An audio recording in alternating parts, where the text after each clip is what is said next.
Hello, ladies and gentlemen. Welcome back to another episode here on European Confessions. The following story that you're going to be listening to, it was sent to me by our dear sister. The message that she sent to me reads like this. Hello, Brother Nashi, how are you? Can you please post my own story as hidden identity? So, my brother, in Shona we say that Hakuna Mutunhu Usina Mago. In English, it means that it does not matter where you go to, you won't find a region where there are no hornets. When I came here to South Africa, if someone had told me that I was going to end up prostituting myself and sleeping on top of a grave with a pastor who uses witchcraft to get a lot of followers and for his followers to give him money, maybe I was going to say that the person was high on drugs or something. When I came here to South Africa, I was 17 years old. I was naive. I had met this other truck driver. He was working for Sabot. So he used to carry some copper from Zim or Zambia. Then he would bring it to Johannesburg. So I was in love with this guy.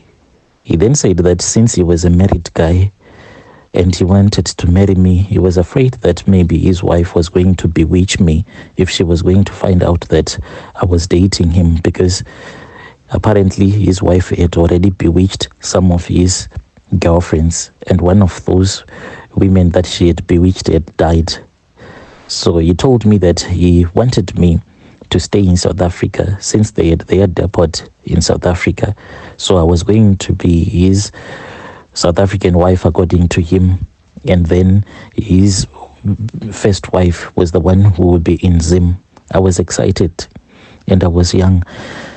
So we then came here to South Africa, but using another truck, because since they were carrying copper, they were not allowed to have any passengers at all. So he spoke with one of his friends, a truck driver, who came and picked me up, and he then dropped me in Johannesburg. So I started staying with my new husband's sister, who was staying in Hillbrow. So Hillbrow, most of the people that are staying here in South Africa, they know that it is not an easy place to be. So this guy, he would come, sometimes he would give me money, sometimes he would just ignore me. Since I was very young, I then met up with this other guy who was from Zim, so he's more like a pimp. That guy then told me that instead of me waiting for my husband, who would sometimes refuse to give me money, I should just prostitute myself anyway. And then I started prostituting myself when I was still pregnant. Even by the time that I gave birth, I waited until the stitches had fallen off. That was when I started to prostitute myself again. So that is how I became a prostitute here in South Africa. I stayed like that for a very long time until my son was now going to school. When my son was now going to school, I said, let me change my life. I then moved out of Hillbrow and I started staying in another location. So I then started going to church because I wanted to turn my life around. The moment that I walked into that church, since this pastor he is already doing this satanic thing, the moment that you walk into his church, he knows everything about you. So after he had preached, he then pointed at me. You know, like when a big pastor points at you and gives you a prophecy, you feel very excited. He told me that finally I had found my way. He then told me that finally God, he then said that finally God had located me and grace had located me. And he told me that I was supposed to come to his office the very next day. So when the next day came, he then told me that I was supposed to come to his office the next day. So I went to his church and I went to his office. This man, he then prayed for me. As he was praying for me, he then started touching me as he was giving me a massage on my shoulders. So I got up and I said what he was doing, it was not okay. I did not like what he was doing. He then said that he knew that I was a prostitute. Even The previous day, after we had knocked off from church, I went on and I prostituted myself. So why was I refusing to prostitute myself to a man of God? He told me that this is what the Holy Spirit wanted, for this demon of prostitution to be chased out of my body. I had to sleep with him. So in his office, we slept together. But this was just the beginning, my brother. I started dating this pastor. So this pastor, he then told me that he wanted me to move out of the location. And he started renting for me somewhere else. He was like my husband now, because like each and every week for about 2 days or 3 days, he will be staying at my place. Even his wife knew. And I did not know that I was just amongst the many girls that he was using for his rituals. It was only after I had started to notice a very strange behavior that my son was doing. That was when I saw that there was something that was really wrong. So when my son was now in grade R, my son will regularly steal, like, kids, when they go to school early in the morning, if it is really cold, you give them maybe a jacket, and sometimes even my son will forget his jacket. So he started to have this habit of stealing the jackets of his classmates. Then he would hide them. And when he would arrive back home, he would hide the jacket that he would have stolen from his classmate. And when the pastor, his stepdad, when he will come, that was when he will give the jacket to him. It was only after at that school they had installed some cameras. That was when I was called to his school, and I went there. When I went to the school, that was when I was showed some videos of my son. He would take advantage of the young kids and he would steal their jackets one by one. And when I asked my son, because I was so angry with him, and I said, I don't want you to become a thief. Why are you stealing? He then told me that Daddy had told him that he was supposed to steal these jackets and give them to him. So when he told me that this man that I was dating was the one who had told him to steal the jackets, I thought that maybe the jackets, they were home. Then the pastor came, my boyfriend came, told me that he was going to tell me later on and I should stop beating our child. So I relaxed. When the evening came, when we were in bed, he then said that he did not know how exactly I was going to respond. So he thought that it was a better idea for him to show me everything rather than for him to tell me. And I said, it is okay. He said, can you check on our son if he is fast asleep? So I went to my son's room and I saw that he was fast asleep. He then said, okay, let us go to my church. We then left my son. We just locked him indoors and he drove to his church. When we arrived there, he took me to his office.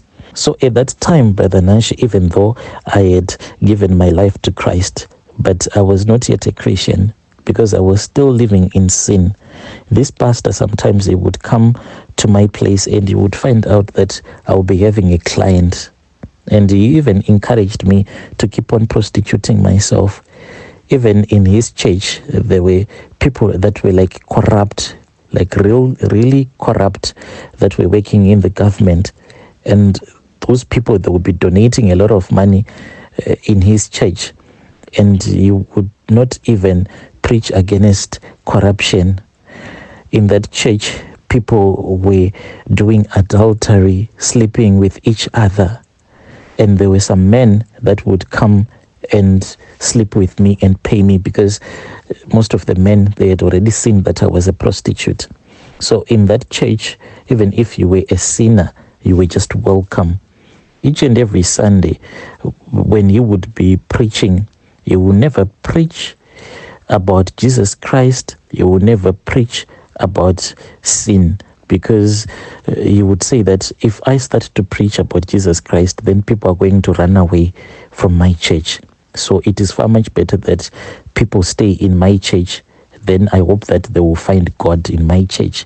but no one was finding God in his church. Even right now, I'm sure that even if someone goes to his church, you will never hear him talking about salvation. The only thing that he can talk about when he is preaching is money. That is all that he will talk about, and getting a good job, buying a good car, and getting married. So I was not a Christian during that time when I was going to his church. So when he took me into that little room that was at the back of his office, when I saw that altar, I just thought that maybe it is normal. But still, deep down in my heart, I saw that everything that was happening there, it was not okay. I saw those kids' jackets that my son used to steal for this pastor. They were there. I asked him what was the purpose of those jackets in the middle of the altar. He said that because kids are innocent, so he was using their pure souls to wash away the sins that were being committed in his church. I thought that maybe everything that he was telling me, it was the truth that he had been told by the Holy Spirit, because this is what he told me. He said that this was the revelation that he had been given by the Holy Spirit. And after that, he then offered me something to drink. And when we drank, Brother Nashi, I felt so hot for him, and I started touching him. And then he told me that we were supposed to go somewhere else, and we were supposed to go and make love in a place that we had never made love before. So we went to his car. Then he drove his car and he stopped close to this other cemetery. Then he started to drive into that graveyard. He drove my brother until he reached the end of the graveyard. He drove until we had reached the end of the graveyard, and he stopped his car and he said we were supposed to get out of the car. We then walked towards this other grave, which had a very beautiful tombstone. On that night, it was a full moon night, and he started to read the name that was written on that tombstone, and the surname was the same. And I asked him if the person that was lying in that grave was his relative, and he said that it was his mother. He told me that he wanted us to sleep on top of his mother's grave and to make love. He slept on top of the grave, and he told me to come so that I can do woman on top. So I went on top of him. Then we started making love, and we then returned back. He gave me some money. The moment that I stopped going to his church, that was when my son started acting out as if he was mentally ill. In Shona, we call it mamepo. Like there was a spirit that would come and possess my son. He will start to chew his tongue. My son, he was not like sick, but when I took him to the hospital, they had to drag him at all the times, because whenever he would be awake, he will start to chew on his tongue. So when my mom went to Bindura, that was when she started praying. She said that she stayed there whilst she was praying and fasting until she felt a voice that spoke with her when she was really feeling faint with hunger, because she had not eaten. She had gone on this dry fast. She was just drinking water at around 12 midnight only, not eating anything. After a couple of days of her fasting, that was when she heard that voice that told her that I had been given this bracelet by this same pastor, as well as a ring. It was an engagement ring. So I was supposed to take that bracelet and the engagement ring that I loved the most, and I was supposed to throw it away with this other jacket that the pastor had bought for me. Those were the things that were making my son to be sick, because they were possessed with some demons, those items that the pastor had given to me. So I left my son, and I then returned back to the place where the pastor was renting for me. I then took the bracelet, the ring. As for the ring, it was really hard for me, because this was like a promise of his love to me, because he kept on reminding me, because he kept on telling me that one day he was going to get married to me, because he said that with this ring that I have given you, as for the ring, it was really difficult for me to throw it away, because this was like a promise of love. He had promised me that one day he was going to marry me. But I took the bracelet, the ring, and the jacket. I went and I then threw them away. I then looked for a church elder who also goes to the same church, Forward in Faith. And I gave him this same confession that I have given you. And he prayed for me. When he prayed for me, I did not feel anything, nothing, Brother Nash. And I just doubted myself, and I said, maybe my mother is just hearing voices. Feeling disappointed, my son got so sick, my brother, so much that they connected him to the oxygen machine. He was unable to breathe on his own. But those people, they kept on coming and praying for my child during visitation. After my son had woke up, I then started screaming, and the nurses rushed back into that ward where I was, and they saw that my son was now okay. We stayed in the hospital for about 2 days until my son was discharged. And when I arrived at the complex where the pastor had been renting for me, it's so funny that even the security guards that knew me, they had been given an instruction by the pastor not to let me in. I pleaded with them and I said, let me just go and take my clothes. But they said that on the lease agreement, my name does not even appear, because the pastor was the one who was paying everything. And one of the security guards told me that the new pastor's girlfriend was the one who was staying in that room. So I just left everything there, and I just pray that my clothes, my underwears that I left there, I just pray that God is going to protect me. This is my story, my brother. Currently, I am working as a maid. My child, I have since sent him back home in Zim. Dear listeners, right there was a message that was sent to me by our dear sister. Strange things do happen in this world. Yo.